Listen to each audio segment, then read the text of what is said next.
We got us a corpse and cartridge occasion. Welcome back to the channel, everyone. Today I want to wrap up a couple of things that was said at EVO Japan. It was a legendary tournament. Tekken 8 did very well there. We'll talk about that in just a second. But the first thing that I want to say is, one, subscribe to the channel. We are close to 40,000 subscribers. Second, I want to say that we are also sub 200 days till GTA releases. This is going to be magnificent. And every single time I hear something about the game, I get more and more excited about it. So November 19th, 2026, look forward to that date. It doesn't seem like it's going to be delayed any further, so prepare yourselves. Now, as for what happened very early into EVO Japan, it was a legacy worth commemorating. Harada-san, the great, the legend, the person who defined the genre, he won the Lifetime Achievement Award at EVO Japan. Here you can see a picture of him accepting that award. It's cool to see that after everything is said and done, bro could just be happy, celebrated, and lived a good life. Congratulations, Harada, and thank you. Now, as for Street Fighter 6, they won a Guinness World Record for having the largest single fighting game video game tournament ever. And it's EVO Japan 2026. They had an official representative there presenting the Guinness Award. You can see here the certificate marked with all the details. The player count 7,168. Here you can see a picture of everyone receiving the award. This was truly a historic moment, not only in terms of like the players who showed up and the things that happened, but also the competition. If we talk about what occurred on the Tekken side, not only did the winner of the tournament take a bite out of his trophy, let me taste that bad boy, he also made a name that is known globally now.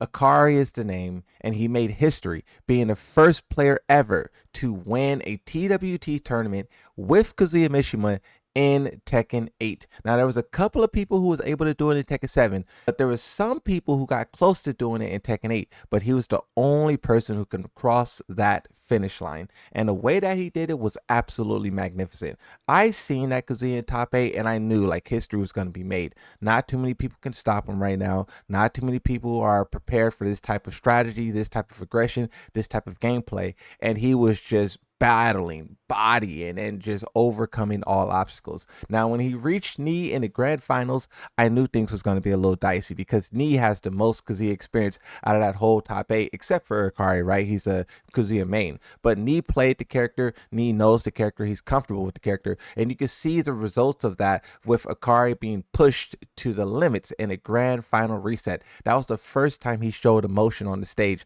looking stressed, looking burdened, looking tired, but at the end of the day, he was able to do it, defeating Knee. And what I loved about that is that he immediately jumped up, celebrated, but then also bowed, showed great respect to the legend Knee. This just shows like the type of player he is. Not only good, but also very very humble, and it was a great thing to see. This sparked wide conversation across all of Twitter and all of Tekken. Kazuya is largely considered to be one of the worst characters in the game. Kazuya mains have been asking for buffs all over the place, and the main talking point that's been used to do so is that the character is unviable, especially at competitive level. So this win here kind of shook up that argument. You can see here Ulsan says Kazuya's forward 4-2 is very strong, cannot sidestep. There was other tweets that was made like this. Some were funny, some were trolling, some were real, some were not. Regardless, here's a clip of the main man giving his take on Akari's victory. No more downplay. I still don't think Kazuya is a very strong character in this game. This was the Ikari effect. From this conversation, two stories broke on Twitter. You have this one here summarizing what happened, but then you also have another one here also summarizing what happened. You guys can pause and read both of those if you would like, but what I thought was really interesting about this is Rankchu's tweet. Rankchu says, "Congratulations. Akari said in his post-victory interview, I'll make sure those who fired me regret it.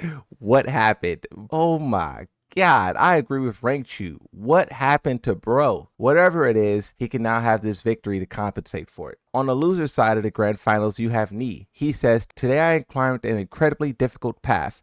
If I managed to overcome just one final step, it would have been a truly happy moment. But I guess I was lacking in stamina and focus. A lot of people were talking about this, is how his path to grand finals was vicious. This is why going into the loser side in the tournament is so brutal, because you have to play more matches. Nee played about 5 or 6 matches to get to grand finals. Meanwhile, Akari only played 3. That's the benefit, the luxury, the reward for staying on winner's side. A lot of people were saying that Nee got tired. This is what gaming in your 40s is like. It requires more effort, physical endurance than when you're young. I want to share this with players who are entering middle age. This is the kind of preparation you need. I couldn't get over that step today, but I'll keep pushing forward so that one day I could reach the summit. That's a beautiful statement from Nee. This was a beautiful tournament. At peak, the concurrent count was 72,000 viewers. I personally believe that that's probably due to the fact that some people were watching, waiting for Street Fighter 6. You know, everyone's watching one stream at Evo. That stream is also in the category of the game that is being watched. So maybe these numbers are a little bit inflated, but still, regardless, I do agree with VDX. People largely want Tekken to succeed. This is also now reflected in the Steam charts. I talked about this twice before, and this will probably be the final time, unless it takes a dip.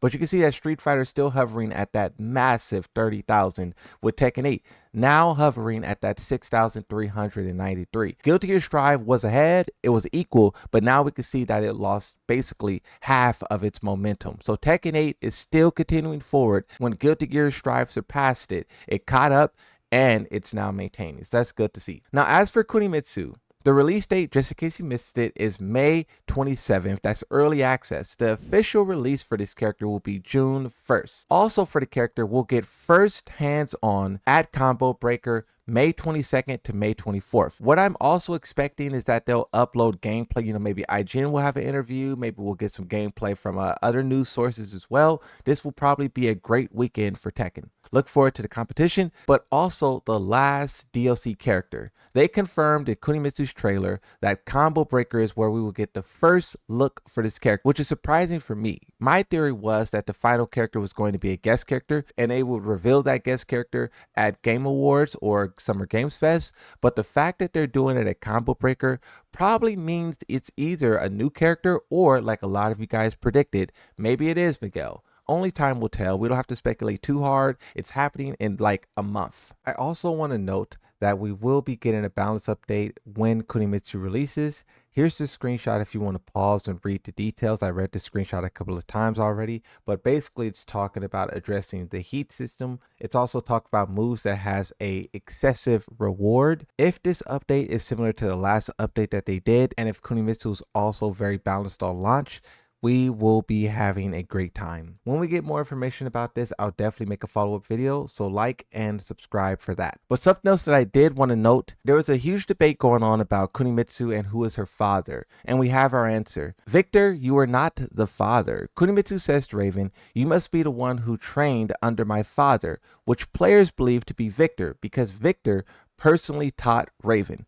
But in Raven's prologue, it also says that Victor, and at a later time, Raven, learned martial arts from an Eastern master. So this is kind of one of those situations where Raven kind of has multiple masters. Maybe Master Raven, Victor, but then also this Eastern martial artist. And if you think about it in real life, that's how it is. I mean, figure out how many masters Bruce Lee has, right? Whether or not this person will show up in a trailer, gameplay, etc., only time will tell. But for now, that is it. Thank you for watching, like, subscribe, and bye-bye.